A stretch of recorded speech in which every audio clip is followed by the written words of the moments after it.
Oke, Assalamualaikum warahmatullahi wabarakatuh. Kami di sini akan mempresentasikan mengenai bahasa jurnalistik dan penyuntingan berita.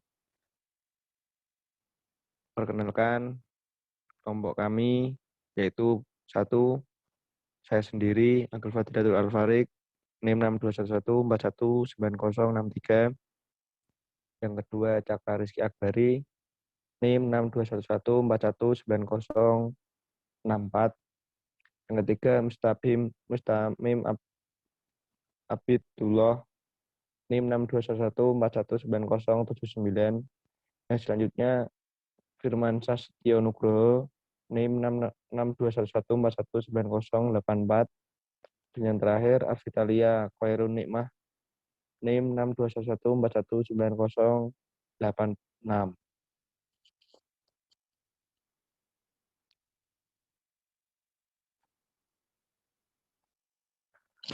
Bahasa jurnalistik. Bahasa jurnalistik adalah bahasa komunikasi massa yang berfungsi sebagai pemberi informasi kepada publik, atau dapat diartikan sebagai bahasa komunikasi pengantar pemberitaan yang biasa digunakan media cetak dan elektronik. Bahasa jurnalistik harus menggunakan bahasa baku, harus sesuai dengan ejaan yang disempurnakan atau EYD. Harus mudah dipahami oleh pembacanya karena pembaca tidak punya cukup banyak waktu untuk memahami kata-kata yang sulit.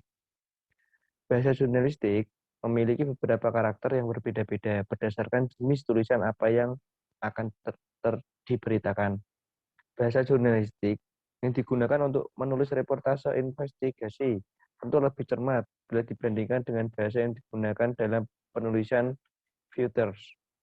Bahasa jurnalistik yang digunakan untuk menulis berita utama atau laporan utama, forum utama akan berbeda dengan bahasa jurnalistik yang digunakan untuk menulis laju atau Reuters.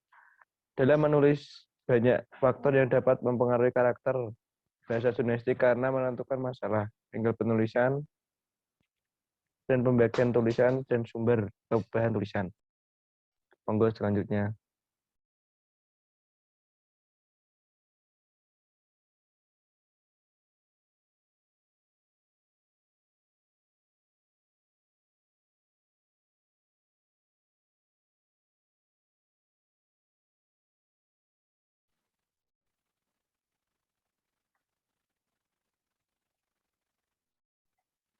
Implementasi karakteristik bahasa jurnalisme Indonesia.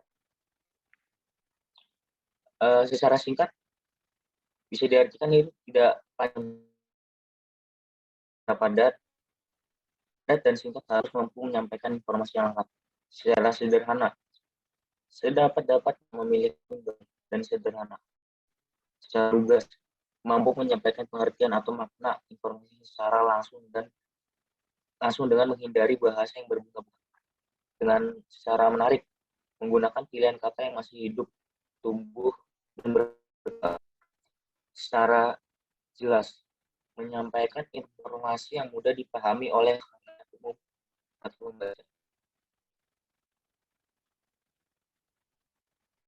Next slide.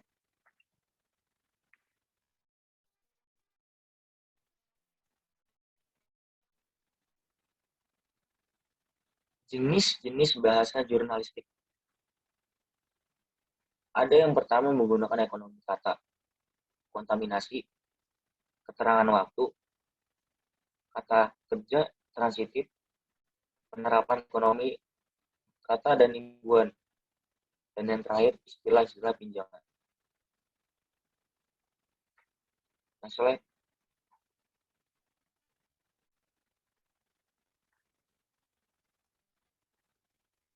Saya kembali kepada moderator. Selanjutnya yaitu pedoman bahasa jurnalistik. Yang pertama, wartawan Indonesia secara konsekuensi melaksanakan pedoman ejaan bahasa Indonesia yang disempurnakan. Yang kedua, wartawan hendaknya membatasi diri dalam singkatan atau akronim. Selanjutnya, wartawan hendak tidak menghilangkan imbuhan, bentuk awalan atau prefix. Selanjutnya, wartawan hendaknya menulis dengan kata-kata pendek. Selanjutnya, wartawan hendak menjauhkan diri dari ungkapan klise atau stereotip yang sering dipakai dalam transisi berita. Selanjutnya, wartawan hendaknya menghilangkan kata mubazir. Selanjutnya, wartawan hendaknya mendisiplinkan pikirannya. Selanjutnya, wartawan hendaknya menghindari kata-kata asing. Selanjutnya, wartawan hendaknya sedapat mungkin menaati kaidah tata bahasa. Yang terakhir yaitu wartawan hendaknya ingat bahasa jurnalistik. Penyimpangan dalam bahasa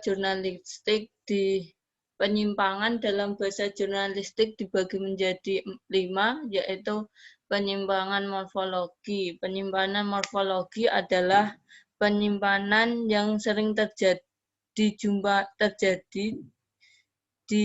pada judul berita suatu kabar yang memakai kalimat aktif, yaitu pemakaian kata kerja tidak baku dengan penghilangan afiks. Selanjutnya yaitu kesalahan sintaksis,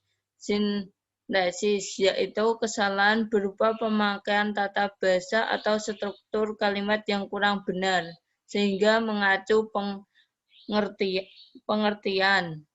Hal ini disebabkan karena logika yang kurang bagus. Selanjutnya yaitu kesalahan kosakata.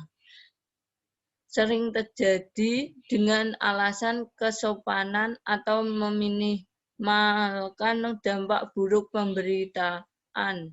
Selanjutnya yaitu kesalahan ejaan. Kesalahan ini hampir setiap kali dijumpai dalam surat kabar. Kesalahan ejaan juga terjadi dalam penulisan kata, seperti Jumat ditulis Jumat ada koma atas, dan lain-lain. Yang terakhir yaitu kesalahan pemenggalan. Setiap ganti garis pada setiap kolom kelihatan asal panggal saja. Itu disebabkan karena masih menggunakan program komputer bahasa Inggris. Hal ini juga bisa diatasi dengan program pemenggalan, diantisipasi dengan program pemenggalan bahasa Indonesia.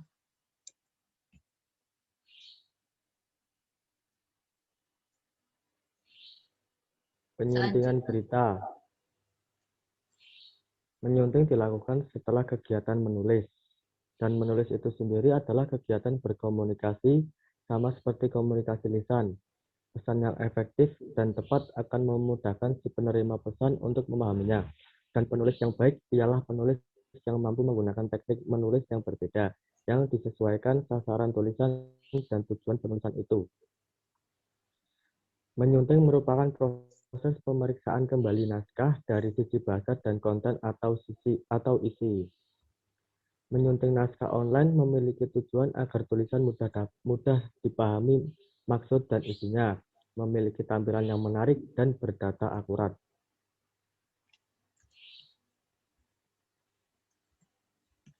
Langkah-langkah. Next slide. Langkah-langkah dalam menyunting naskah online. Yang pertama, membaca secara keseluruhan dan teliti.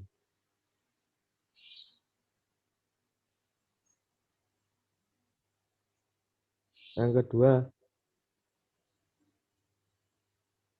menandai kesalahan tulisan dan ejaan. Yang ketiga, memperbaiki kesalahan. Dan yang terakhir, membaca ulang secara keseluruhan untuk memastikan tidak ada kesalahan lagi seperti paragraf yang tidak padu. Next.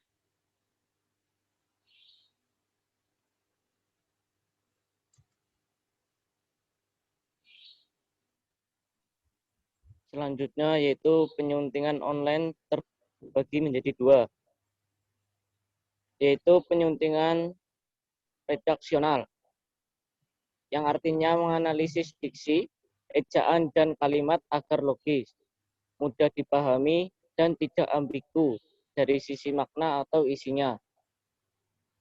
Lalu penyuntingan substansial merupakan kegiatan yang menyunting isi karangan agar sesuai dengan data dan fakta.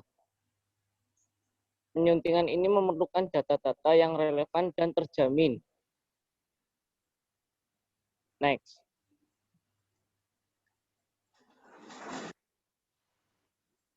Yang selanjutnya yaitu editor. Editor terdiri dari redaktur, yaitu yang bertugas memilih dan menilai berita yang masuk atau akan dimuat, mengawasi seluruh tugas redaksi, membentuk dewan redaksi, dan memimpin redaksi, serta bertanggung jawab terhadap isi surat kabar. Yang kedua yaitu make up editor, yang bertugas memusatkan semua berita-berita, gambar-gambar yang telah diolah oleh dewan redaksi dan memuatnya di dalam surat kabar, serta menentukan tempat-tempat atau posisi atau tata letak penyajian berita. Yang ketiga yaitu copywriter, yang bertugas bertanggung jawab terhadap kekeliruan mengenai fakta-fakta dan mengetahui mengenai struktur atau bentuk berita dan cara-cara penulisan berita. Bertanggung jawab terhadap pernyataan yang mengandung fitnah, penghinaan, dan kekeliruan dalam tipografi. Yang terakhir yaitu wartawan, bertugas memberikan interpretasi mengenai peristiwa penting yang baru terjadi, memperjelas background tentang berita yang baru terjadi, dan memberikan analisa tentang kemungkinan yang terjadi dari suatu peristiwa tersebut. Saya kembalikan ke moderator.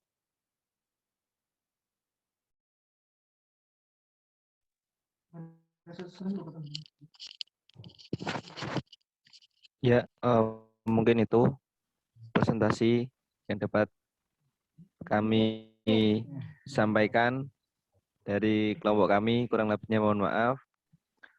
Wassalamualaikum warahmatullahi wabarakatuh.